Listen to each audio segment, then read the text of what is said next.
Let's go to Eddie Yeranian, live in Cairo, or man in the Middle East. Eddie, good to have you with us, man. Good to talk to you. Ed, so yesterday, the U.S. on Monday shoots down a Syrian aircraft. The Russian Federation says, wait a minute, this is in Syria's airspace. You had no business there. Now we're going to target U.S. planes if they go into our airspace. This is exactly what we said was going to happen. What is your take on this situation, Ed? I'm extremely worried. Reading Al Hayat newspaper, the Pan-Arab Daily this morning, the story said that Russian air defenses would target U.S. planes west of the Euphrates River. So I assume that means they're not going to target them east of the river, and it doesn't say that they're going to shoot them down. So it's mostly a warning, a worrisome warning at that. But certainly for those of us who have studied international law, we really had no right to shoot that plane down. We also had no right to attack a convoy near the southern Syrian town of Daraa that was supporting President Assad about 7 to 10 days ago. We also attacked Assad's forces outside of Deir Zor, the eastern oasis town, back, I believe it was in November. We apologized for it, saying it was an accident, although it really didn't look like an accident if you studied what actually happened. The Assad people said it wasn't an accident. So a lot of worrisome things taking place, but most worrisome is that we're setting ourselves up for a much wider conflict, possibly with Russia in the mix. And whoever is taking responsibility for doing these things inside of Syria really should be watched closely. Okay, so what do you think the next step is for us? I mean, like you said, Edward, we had no business shooting this plane down. Why did we do that? What happens now? Well, I mean, it makes sense logically why we did it. Assad's forces were moving closer to Raqqa, that Syrian town that the Islamic State, so-called Islamic State group, calls its Syrian capital. We're supporting Kurdish forces, which have gotten to the town as well. The Assad forces have made up a lot of distance recently and have gotten close to the town as well. And apparently the Assad government plane, the Syrian Air Force plane, was attacking our allies on the ground, our Kurdish allies. So for those who were involved in this battle, perhaps they saw that was a deterrent, and they were trying to get the Syrian government plane to stop bombing our allies. But then don't forget, this is a Syrian town. This is inside Syria, and the Syrian military has full legal right to bomb any forces it would like to bomb inside Syrian territory, whether we like it or not, and whether it's attacking our allies or not. So we should be very careful. What's the next step? Well, there is another worrisome development over the weekend in Deir Zor. Iranian Revolutionary Guard forces fired a missile allegedly at Islamic State forces outside of Deir Zor. They used a medium-range ballistic missile. They said, according to the media reports, that it was a 700-kilometer range missile. The Israelis are very angry. They're worried, of course, that if this is a medium-range missile that can hit Deir Zor, that a longer-range missile that the Iranians have could very well hit inside Israel. I think that was part of the message, although another part of the message was Islamic State allegedly attacked or claimed to attack the Iranian parliament and the tomb of Ayatollah Khomeini. So this was sort of a reply to that, those two attacks, terrorist attacks inside Tehran. But at the same time, it was a message to Israel, according to Arab media. So that's very worrisome. Well, look, the whole thing is a mess, and we have no right to go into Syrian airspace. They're a sovereign country.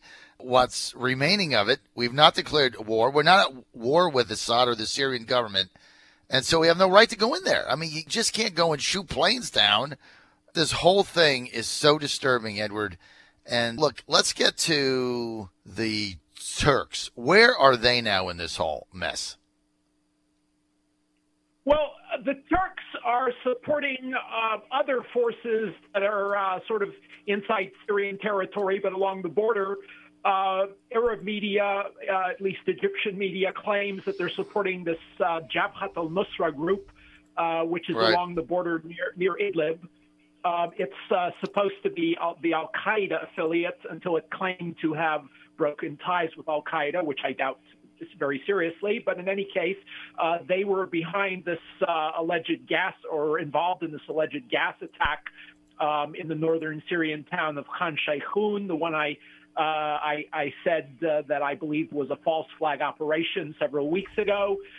And they're very angry because we're supporting that Kurdish militia that is trying to take Raqqa, that got into a tussle with Assad's forces as well. So they're kind of angry. They're also angry because our allies, Saudi Arabia, the United Arab Emirates, Bahrain, Kuwait, well, not so much Kuwait, but Egypt, have isolated Qatar. Qatar is their ally. Both of them support the Muslim Brotherhood. The Turks were supporting the Muslim Brotherhood inside Syria. If you notice or have noticed, they've been following it. Most people haven't, and the U.S. media certainly doesn't point this out. But the Syrian opposition is pretty much in the hands of the Muslim Brotherhood these days. Also, if you're following this, and U.S. media is not, Libya, the forces in Tripoli are mostly Muslim Brotherhood supported forces, Misrata, and the West seems to be supporting them without telling anybody, of course, against the parliament, the forces of the parliament and the military that is aligned with it in the east of the country. So a lot of very unusual things taking place, which the media doesn't cover. I think it deliberately ignores these things, to be honest with you, because some of them are a little bit too egregious to ignore, and or just to miss, to be perfectly frank with you.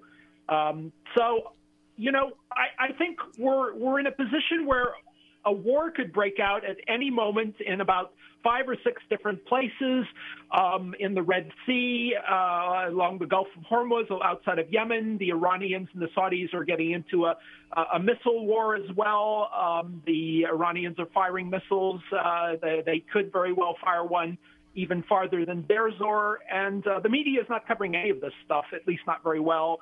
And you have to ask yourself if someone doesn't really actually want to get us into a war. It's very disturbing. Let's get to one more subject, and I got to take off. It seems like the only terrorists the left really notices are those that want to kill Muslims. This terrorist attack in London, the whole media going bananas over, is getting all this coverage. Theresa May, Prime Minister, making a big statement. The mayor of London, a Muslim, talked for an hour. We didn't get half that with these other attacks. Am I just misreading this, Edward Yeranian, or what? No, you're not. With all the intelligence agencies that listen to our phone calls, I'm reluctant to go too far out on a limb on that. Yeah. But your point is absolutely correct.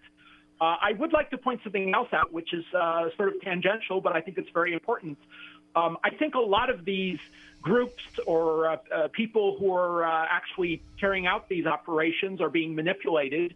As I said once before on your show, back in the 80s, we had a series of terrorist attacks inside of Paris, and it turned out, we didn't find this out until 10 years later, that the Algerian intelligence services were behind that. And I think my impression after studying a lot of attacks is that intelligence agencies, countries are provoking, manipulating the people that actually carry out the attacks. So while they're horrible, racists, they're people, reprehensible people, they're being manipulated by forces much more powerful than they are, that they don't even know about in many cases.